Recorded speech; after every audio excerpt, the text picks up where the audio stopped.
ఈ జాతకపు మాటలు గతంలో కూడా చెప్పిరు. జూబ్లీహిల్స్ ఎన్నికలు అయితే నిజంగానే జరిగినాయి కదా.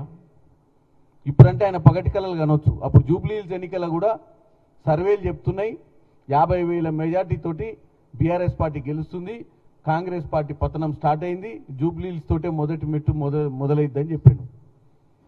ఏమైంది? జూబ్లీహిల్స్ ఎన్నికలల్లా జాతకాలు తారుమారైనాయి. ఆయన కన్నా అసలు అప్పుడు ఆయన మరి ఏ సర్వేతో చేయించుకుండో ఏమో తెలియదు. ఇప్పుడైతే నిత్యంగా 78 సీట్లు వస్తున్నాయి. కాంగ్రెస్ పార్టీకి భవిష్యత్తు లేదు, కాంగ్రెస్ పార్టీ ఎట్టి పరిస్థితుల్లో అధికారంలోకి రాదని ఇప్పుడే చెప్పేస్తుండే. ఇంకెన్నేళ్ళు ఉంది? ఇంకా 2.5 సంవత్సరాలు ఉంది. 2.5 సంవత్సరాల ముందే ప్రజలు ఏం ఆలోచిస్తుర్రో, ఇంకా 2.5 సంవత్సరాల దాకా రేవంత్ రెడ్డి గారు ఏ విధంగా పరిపాలన కొనసాగిస్తారో అన్నీ ఈయనకే తెలిసినట్టు. ఎందుకంటే గతంలో వీళ్ళు 2023 ఎన్నికలు ఓడిపోయిన తర్వాత జరిగినటువంటి ప్రతి ఎన్నిక, అంటే మేజర్ ఎన్నిక జరిగింది పార్లమెంట్ ఎన్నిక. పార్లమెంట్ ఎన్నికల గుండు సున్నా వచ్చింది. తర్వాత ఇదే హైదరాబాద్ సిటీలో కంటోన్మెంట్ ఎన్నికలు జరిగినాయి. సిట్టింగ్ సీట్ని కోల్పోయారు. జూబ్లీహిల్స్లో కూడా సిట్టింగ్ సీట్ని కోల్పోయారు. గ్రామ పంచాయతీ ఎన్నికలలో కూడా ఏం జరిగిందో చూసిర్రు. మున్సిపల్ ఎన్నికలలో ఏం జరిగిందో చూసిర్రు. 5 ఎన్నికలు జరిగిన తర్వాత మరి కేటీఆర్ని మాత్రం ఏం చేయమంటారు? కార్యకర్తల్ని కాపాడాల్సిన అవసరం ఉంది. వాళ్ళకి ఏదో సొల్లుబొల్లు కబుర్లు చెప్పకపోతే పార్టీ వదిలిపెట్టి పోయేటట్టుర్రు. ఈ బారాసా పార్టీ భరోసా లేని పార్టీ అయింది. అది అంతకుముందు ఏదో టీఆర్ఎస్ ఏదో ఉండే, ఇప్పుడు బారాసా అని పెట్టిండు. దానికి భరోసా లేదు, కార్యకర్తలకు భరోసా లేదు, దాని మీద ప్రజలకు లేదు. ఈ రాష్ట్రంలో జరుగుతున్నటువంటి ప్రజాపాలన మీద ఉన్నటువంటి భరోసా ఈ బారాసా మీద లేదు. 10 సంవత్సరాల అధికారంలోకి ఉన్నటువంటి విషయాన్ని మర్చిపోతురు వాళ్ళు. కొత్తగా ఇంతవరకు తెలంగాణ ఉద్యమం చేసినట్టుగానే మళ్ళీ ఫీల్ అవుతురు వీళ్ళు. తెలంగాణ ఉద్యమ సమయంలో వాళ్ళ నాయన కేసీఆర్ చెప్పిన ముచ్చట ఈయన చెప్పి మళ్ళీ అధికారంలోకి రావాలని చూస్తుండు.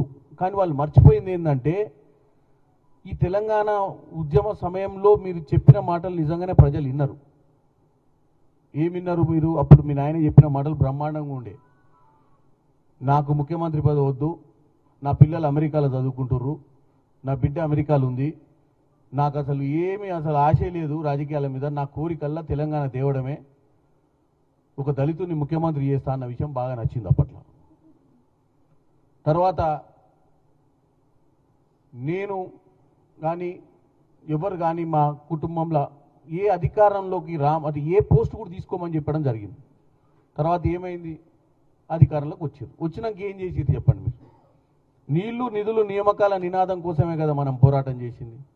మిగులు రాష్ట్రంగా ఉన్న రాష్ట్రాల్లో ఈరోజు రేవంత్ రెడ్డి గారు ఇప్పుడే నేను అక్కడెక్కడ ఫిషరీ ఇవాళ national fisheries day, integrated export సంబంధించిన ఒక ఫిష్ మార్కెట్ని శంకుస్థాపన చేసి వస్తున్నాం 50 కోట్ల రూపాయలు పెట్టి. దాని ఎదురుగానే మొన్ననే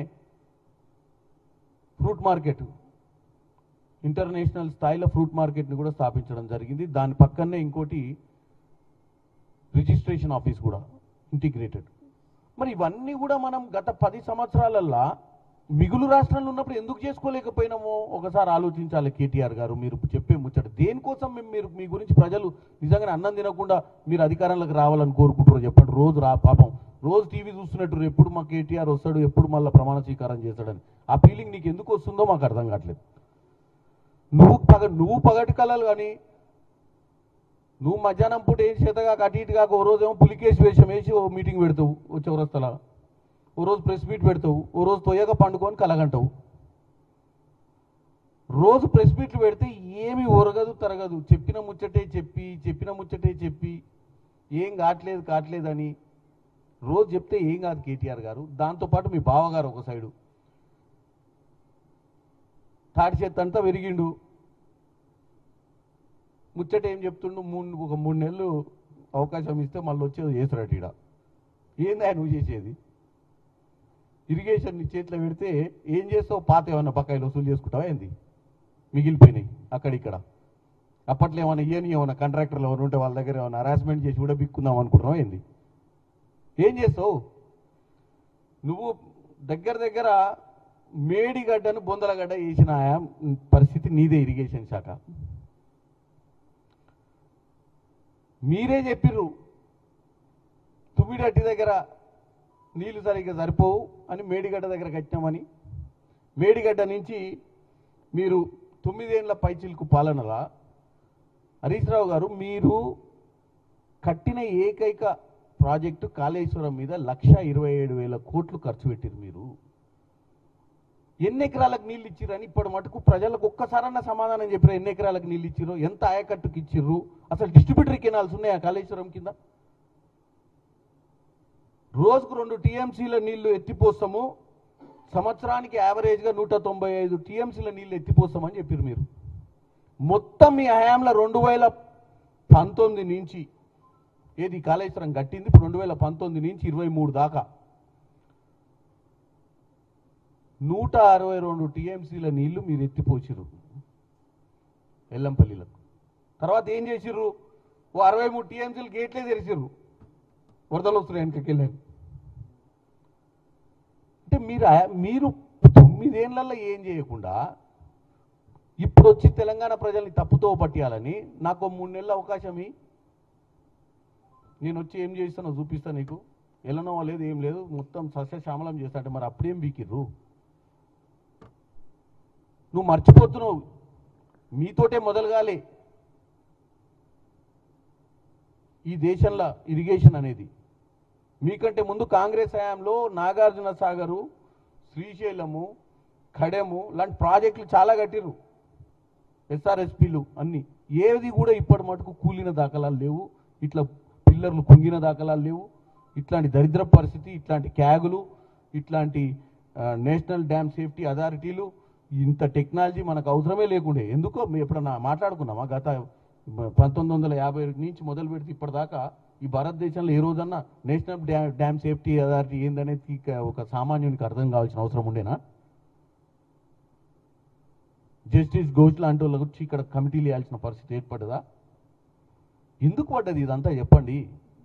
ఏం తెలియనట్టుగా ఇప్పుడు మళ్ళా కొత్త పాట పాడితే ప్రజలు నమ్ముతారన్న ఉద్దేశంతో వచ్చి ఒక పక్కన కేటీఆర్ ఏమో ఇమీడియట్గా ఎన్నికలు మేము గెలుస్తామని ఒక పర్సెప్షన్ బిల్డింగు, కేవలం కార్యకర్తల్ని కాపాడుకోనికే, ఎవడు ఎటుపోకుండా ఉండడానికి, అరే మనమే గెలుస్తున్నాం బిడ్డ ఏం భయపడకరా అని చెప్పుకో. నువ్వు 4 గోడల మధ్యన చెప్పుకో, పెద్ద ఓపెన్గా చెప్పుకోవాల్సింది చెప్పు. నాకు రాత్రి కల వచ్చింది, మళ్ళీ నేను ముఖ్యమంత్రి, మీరందరు మంత్రులు అయినట్టు 10 మందిని పిలిచి చెప్పుకో. నువ్వు తప్పే ఉంది, బావని దొక్కేసిన, అక్క అట్లే పారిపోయింది, బావని ఎట్లా చెల్లె ఎట్లా పారిపోయింది, ఇక ఆ బావని ఎట్లా మూసేస్తా, మీరేం వరి కాకుర్రి, మీరు గట్టిగా ఉండరని చెప్పనీకి చెప్పు. కాకపోతే నువ్వు బయట వచ్చి నా 78 సీట్లే వాళ్ళ సంస్థలే చెప్పినాయి అని నిన్ను నువ్వే ఎంపవర్ చేసుకునేటువంటి స్కీమ్ ఏదో వేసినట్టుగా కనపడుతుంది కేటీఆర్ గారు. తెలంగాణ ప్రజలు క్లియర్గా చూస్తున్నారు. ఇవాళ రేవంత్ రెడ్డి గారు ఇప్పుడు ఖమ్మం పోయారు, ఖమ్మంలో రైతులను ఉద్దేశించి మాట్లాడుతున్నారు. ప్రతిరోజు ఒక్కసారి తెలంగాణ ప్రజలకు నేను చెప్పదలుచుకున్నా, 2.5 సంవత్సరాలల్లా వీళ్ళు చేసిన అప్పులు, ఈ కాళేశ్వరం గురించి చెప్తా, 34,000 కోట్ల రూపాయల వడ్డీ కేవలం 25-26 సంవత్సరాల్లో కట్టినాం.